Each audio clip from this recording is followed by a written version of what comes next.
70 లక్షల దాకా ఏదో ఒక ఫ్రెండ్ నమ్మి మోసపోయింది ఏదో ఉందంట, ఏందన్నా? అవునండి, అతను కూడా చాలా బాబాయ్ బాబాయ్ అని నాతో చాలా క్లోజ్ గా ఉండేవాడు. నేను ఏ ప్రాపర్టీ చూసినా కూడా అది వద్దు బాగాలేదు, ఇది వద్దు బాగాలేదు, అది అని ఆఖరికి వాళ్ళ నాన్నను కూడా తీసుకొచ్చి చూపిస్తే వాళ్ళ నాన్న కూడా ఇది బాగాలేదు అది బాగాలేదు అని చెప్పేసి అది.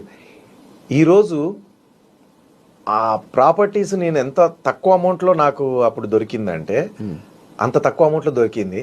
దాన్ని వద్దని చెప్పేసి వదిలేపించి అన్ని అట్లనే వదిలేపిస్తే ఈరోజు అవి ఒక్కొక్కటి 50 కోట్లు 100 కోట్లు అట్లాంటి ప్రాపర్టీస్ అవి.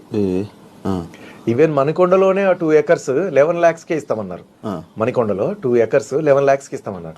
దాంట్లో ఇప్పుడు విల్లాలు కట్టినారు, పెద్ద పెద్ద అపార్ట్మెంట్స్ కట్టినారు. ఒక పక్కకంతా అపార్ట్మెంట్స్, ఒక పక్కకంతా విల్లాస్. అందులో ఒక 20 విల్లాలు వచ్చినా కూడా నా వంతుకి ఆ 2 acres కి 20 విల్లాలు వచ్చినా కూడా ఒక్కొక్క విల్లా 15 కోట్లు. చూడండి, పోనీ 10 విల్లాలు వచ్చినా 100 కోట్లు.